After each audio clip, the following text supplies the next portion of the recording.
ممبر کی طرف اشارہ کر کے کہا اس لکڑیوں کے ڈھیر پہ جا کر میں بھی بات کروں. امام سجاد نے فیصلہ کر دیا جس ممبر پر اہل بیت کے خلاف بات کی جائے وہ لکڑیوں کا ڈھیر ہے. وہ ممبر نہیں ہے، وہ لکڑیوں کا ڈھیر ہے. میرا محترم مجمع نہ جانے کہاں کہاں سے مجلس سننے آیا ہے. میں جلدی میں نہیں ہوں اور آپ بھی سننے کے لیے آئے. جب میرے مولا چوتھے دور حکومت میں توجہ ہے سرکار دو جہاں کے بعد جو حاکم جو حکمران جو شخصیت آتی رہی جو خلیفہ آتے رہے وہ نبی کے زینے سے ایک نیچے زینہ بیٹھتے تھے. سرکار یہاں بیٹھتے تھے، فوراً آنے والے وہاں بیٹھے، پھر وہاں بیٹھے، پھر وہاں بیٹھے. تو آخری زینہ رہ گیا تھا. جب مولا کائنات کا دور خلافت اور حکومت آیا تو حضرت نے وہاں بھی پیر رکھا، وہاں بھی پیر رکھا اور وہاں جا کے بیٹھے جہاں نبی بیٹھے. تو سرگوشیاں شروع ہو گئیں، کانوں میں باتیں شروع ہو گئیں. ممبر کے ساتھ ہی حضرت عمار یاسر بیٹھے تھے. تھکے ہوئے تو نہیں ہیں آپ؟ ممبر کے ساتھ ہی حضرت عمار یاسر تشریف فرما تھے. مولا نے جھک کر دیکھا اور فرمایا عمار یہ کیا باتیں کر رہے ہیں؟ تو حضرت عمار نے فرمایا مولا یہ آپس میں کہہ رہے ہیں آپ وہاں بیٹھ گئے جہاں نبی بیٹھتے تھے. میرے مولا نے سن کر خطبہ شروع کیا. خطبہ دیتے فرمایا اور وہ بات جو تم سوچ رہے ہو، عنایت آپ کی توجہات، اور وہ بات جو تم سوچ رہے ہو، ما ہذہ الآباد، یہ لکڑیوں کا ڈھیر کیا ہے؟ انا راکب کتف النبی، یہ لکڑیوں کا ڈھیر کیا ہے؟ میں نبی کے دوش پہ بھی بیٹھا ہوں.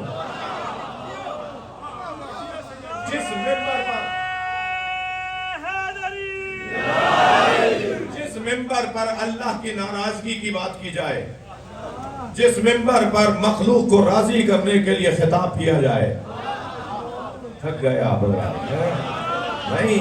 جس ممبر پہ بیٹھ کر پڑھنے والا بولنے والا مخلوق کو راضی کر رہا ہو اور اللہ کو ناراض کر رہا ہو، امام سجاد کی بد دعا اس کا پیچھا کرے گی. لہذا جب ممبر پہ مجھے بیٹھنا ہے، نہ مجھے بانی نظر آئے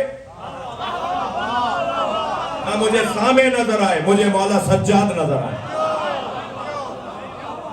تب تو میں اپنے مولا کو راضی کرنے کے لیے بات کروں گا. اور اگر میں بانی کو راضی کرنے کے لیے، اگر میں سامع کو راضی کرنے کے لیے اور اس سے زیادہ بالا تر بات کر دوں، ہم زمین پر بیٹھنے والے لوگ ہیں، ہم فقیر لوگ ہیں. اللہ جس کی تنخواہ مثال 40 لاکھ روپے ہے، اللہ اسے بھی فقیر بنائے. بولو الہی آمین.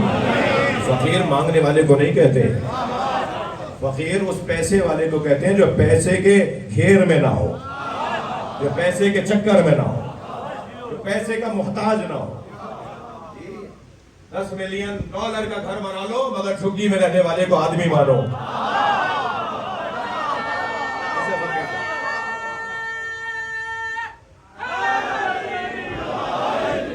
روپے کی گاڑی میں بیٹھو مگر سائیکل پر جانے والے کو انسان مانو. یہ ہے فقیری. مجلس میں سب جوتیاں اتار کے بیٹھے ہیں یا نہیں؟ سب بول نہیں رہے، کوئی پہن کے آیا ہے کیا؟ ہم سب جوتیاں اتار کے بیٹھے ہیں نا. ہم مجلس میں جوتیاں اتار کے آتے ہیں نا. مولا علی نے جوتیوں کا نام دنیا رکھا ہے. ہم اپنی دنیا باہر چھوڑ کر آتے ہیں. کوئی کچھ بھی ہوگا امام بارگاہ کے باہر، لیکن جیسے ہی مجلس کے اندر آیا فقیر حسین ہے. توجہ کر لیا ہو رات میں. میں بہت جلدی نتیجہ خیز گفتگو آپ کے سامنے کر رہا ہوں. حضرت نے فرمایا یا یزید، میرا لال بیٹا، علی علی علی علی علی علی علی علی.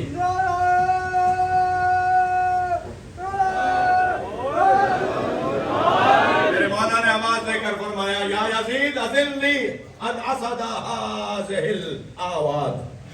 اے یزید مجھے بھی موقع دے، میں ان لکڑیوں کے ڈھیر پہ جاؤں.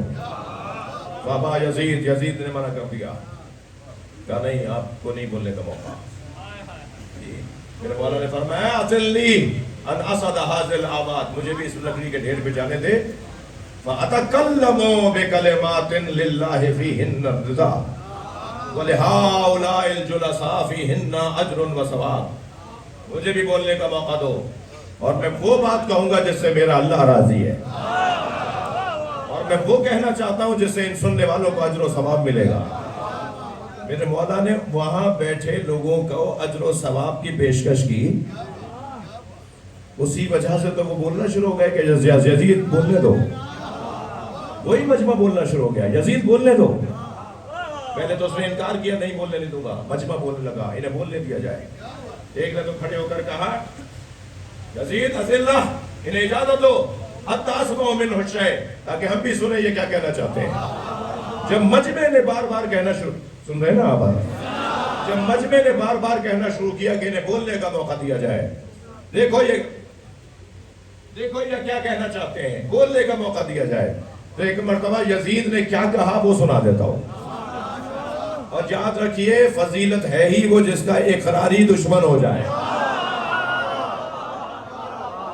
یزید نے جب آوازیں آنے لگی یزید بولنے کا موقع دو، تو سنیں گے کیا کہا؟ کہتا ہے ان اسعد هذا المنبر، اگر یہ اس ممبر پہ چلا گیا، لم ينزل الا بفضیحتی وفضیحت آل ابی سفیان، تو یہ اس وقت تک نہیں اترے گا جب تک مجھے اور میرے خاندان کو خوار نہ کر دے۔ صلوات پڑھے محمد و آل محمد، اور بلند صلوات مولا